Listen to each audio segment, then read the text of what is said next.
मैं नेहा जैन, सह आचार्य भूगोल, श्री प्रताप सिंह भारत राजकीय स्नातकोत्तर महाविद्यालय शाहपुरा भीलवाड़ा। आज का विषय है डेंसिटी ऑफ पॉपुलेशन, यानी कि जनसंख्या का घनत्व। किसी प्रदेश में निवास करने वाले मनुष्यों की संख्या और प्रदेश के क्षेत्रफल के अनुपात से जनसंख्या घनत्व की गणना होती है। प्रत्येक देश की आर्थिक, सामाजिक, सांस्कृतिक उन्नति की योजना बनाने के लिए उस प्रदेश की जनसंख्या की सघनता ज्ञात होना आवश्यक होता है। जनसंख्या घनत्व के भेद। पहला है गणितीय घनत्व। इसमें मानव और थल के अनुपात का विचार किया जाता है। गणितीय घनत्व = प्रदेश की कुल जनसंख्या अपॉन प्रदेश का कुल क्षेत्रफल। दूसरा है आर्थिक घनत्व, जिसमें उस प्रदेश के संसाधनों की उत्पादन क्षमता और प्रदेश में निवास करने वाले मनुष्यों की संख्या का विचार किया जाता है। आर्थिक घनत्व = प्रदेश की कुल जनसंख्या अपॉन प्रदेश के संसाधनों की उत्पादन क्षमता। कायिक घनत्व, जिसमें उस प्रदेश की कृषि की जाने वाली भूमि और निवास करने वाले मनुष्यों की समस्त जनसंख्या को सम्मिलित किया जाता है। कायिक घनत्व = प्रदेश की कुल जनसंख्या अपॉन क्षेत्र की कुल कृषि योग्य भूमि। कृषि घनत्व, इसमें कृषि की जाने वाली भूमि के क्षेत्रफल और उसमें निवास करने वाली कृषक जनता को लिया जाता है। कृषि घनत्व = कृषि में संलग्न जनसंख्या अपॉन कुल कृषि योग्य क्षेत्र। पोषण घनत्व, इसमें खेती की खाद्य फसलों के क्षेत्रफल का और उस प्रदेश की समस्त जनसंख्या को सम्मिलित किया जाता है। पोषण घनत्व = कुल जनसंख्या अपॉन खाद्यान्न फसलों के अंतर्गत क्षेत्रफल। विश्व में प्रत्येक प्रकार के जनसंख्या घनत्व का उपयोग अलग अलग उद्देश्यों की पूर्ति के लिए किया जाता है।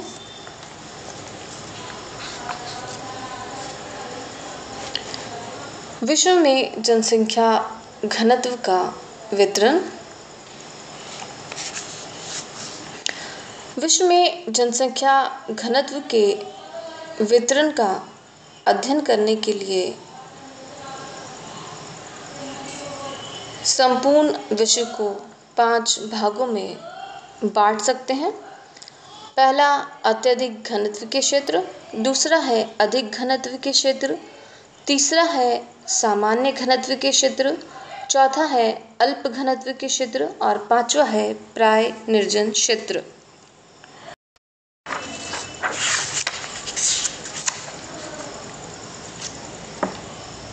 एशिया, यूरोप और अफ्रीका महासमूह क्षेत्र में सघन जनसंख्या मिलती है, जहां स्वास्थ्यकर जलवायु, उपजाऊ मिट्टी, पर्याप्त वर्षा, सिंचाई की सुविधा, खनिज संपत्ति की प्रचुरता मिलती है। वहां पर जनसंख्या की सघनता अधिक होती है। इन समूह वाले प्रदेशों में सघनता 400 मनुष्य से 1000 मनुष्य प्रति वर्ग किलोमीटर मिलती है। पूर्वी एशिया में पूर्वी चीन और जापान की जनसंख्या की सघनता औसतन 300 मनुष्य प्रति वर्ग किलोमीटर से कुछ अधिक है। जापान की समुद्र तटीय पेटी में और चीन के यांगटी सिक्योंग नदी की डेल्टा और समुद्र तटीय क्षेत्र में यह सघनता 2000 मनुष्य प्रति वर्ग किलोमीटर बढ़ जाती है। भारत में औसत जनसंख्या का घनत्व 300 मनुष्य प्रति वर्ग किलोमीटर है, लेकिन गंगा के डेल्टा क्षेत्र और केरल में यह घनत्व 700 मनुष्य से भी अधिक बढ़ जाता है। पश्चिमी यूरोप में सघनता 300 मनुष्य प्रति वर्ग किलोमीटर है, जैसे कि बेल्जियम और पूर्वी ब्रिटेन में। संयुक्त राज्य अमेरिका के न्यू जर्सी और मैसाचुसेट्स राज्य में भी सघनता लगभग 300 मनुष्य प्रति वर्ग किलोमीटर मिलती है। नगर और समीपवर्ती प्रदेशों में ये सघनता और भी अधिक हो जाती है। Tokyo, Shanghai, Hong Kong, Kolkata, Mumbai में यह सघनता 3500 मनुष्य प्रति वर्ग किलोमीटर से भी अधिक मिलती है। यूरोप की औद्योगिक पेटी में यही नगरों की सघनता में 2500 व्यक्ति प्रति वर्ग किलोमीटर अधिक हो गई है। Tokyo, New York, London, Chicago, Berlin, Paris, Moscow आदि में जनसंख्या का घनत्व 3500 मनुष्य प्रति वर्ग किलोमीटर से अधिक है। संयुक्त राज्य अमेरिका का उत्तरी पूर्वी भाग बड़े नगरों का क्षेत्र है। इंडोनेशिया के जावा द्वीप में और नील नदी की घाटी में 600 मनुष्य प्रति वर्ग किलोमीटर से भी अधिक घनत्व मिलता है। जावा के ऊंचे घनत्व का कारण वहां की उपजाऊ मिट्टियां और नील नदी की घाटी में ऊंचा घनत्व सिंचाई की सुविधाओं के कारण है। दूसरा है अधिक घनत्व के क्षेत्र। अत्यधिक घनत्व के क्षेत्रों में तथा सामान्य घनत्व के क्षेत्रों के मध्य बाहरी किनारों पर इस वर्ग के जनसंख्या घनत्व वाले क्षेत्र स्थित हैं। इनमें 100 से 200 व्यक्ति प्रति वर्ग किलोमीटर धरातल पर निवास करते हैं।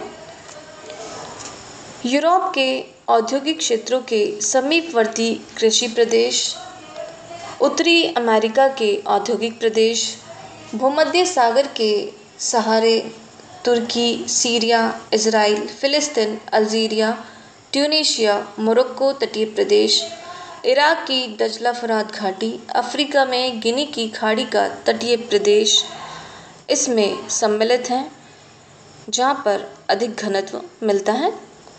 तीसरा है सामान्य घनत्व के क्षेत्र। ऐसे भूभागों में जनसंख्या का घनत्व 10 से 100 व्यक्ति प्रति वर्ग किलोमीटर मिलता है। इनमें अधिकतर निर्वाह प्रकार की कृषि होती है। ये प्रदेश सघन प्रदेशों के बाहरी भागों में स्थित है।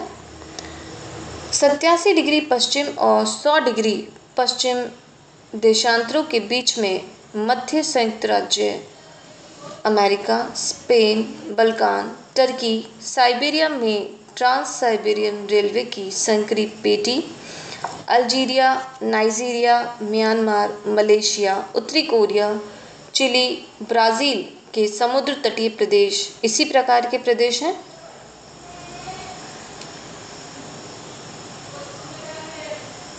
दक्षिणी पूर्वी एशिया में ऐसे प्रदेश कम वर्षा वाले और पर्वतीय भागों में मिलते हैं। अल्प घनत्व के क्षेत्र। इन प्रदेशों में 1 से 10 मनुष्य प्रति वर्ग किलोमीटर की सघनता मिलती है। यहाँ की अल्प जनसंख्या पशुचारण, अस्थायी कृषि, मरुस्थल या मरुद्यानी कृषि आदि पर निर्भर करती है। सूडान, ईरान, इराक, पश्चिमी साइबेरिया, उत्तरी अर्जेंटीना, बोर्नियो, मेडागास्कर, संयुक्त राज्य अमेरिका का पर्वतीय भाग इसी प्रकार के प्रदेश हैं। यूरोप के उत्तरी भाग में शीत वन प्रदेश और एशिया के मरुस्थलीय प्रदेश और पर्वतीय प्रदेश भी अल्प सघनता के प्रदेश हैं। प्राय निर्जन क्षेत्र।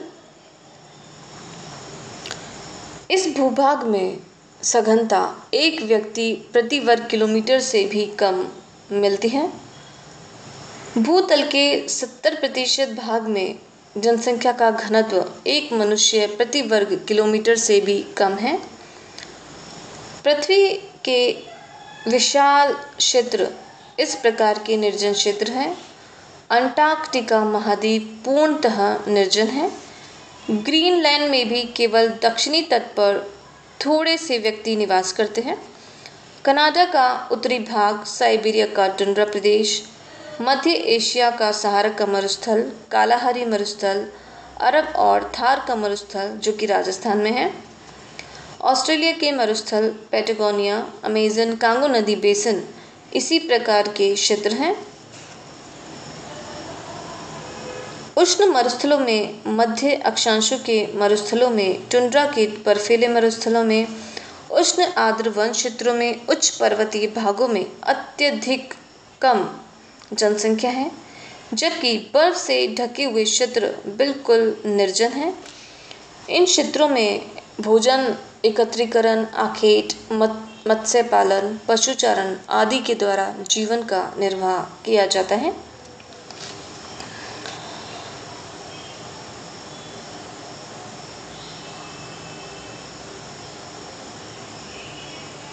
इन प्रदेशों में जनसंख्या घनत्व की विशेषताओं के कारण और वहाँ के प्राकृतिक वातावरण की भिन्नताओं के कारण आर्थिक, औद्योगिक क्रियाएं, समाज व्यवस्था प्रणाली और ऐतिहासिक पृष्ठभूमि और राजनीति सभी क्षेत्रों की भिन्न भिन्न है, जिसके कारण घनत्व भी भिन्न भिन्न पाया जाता है।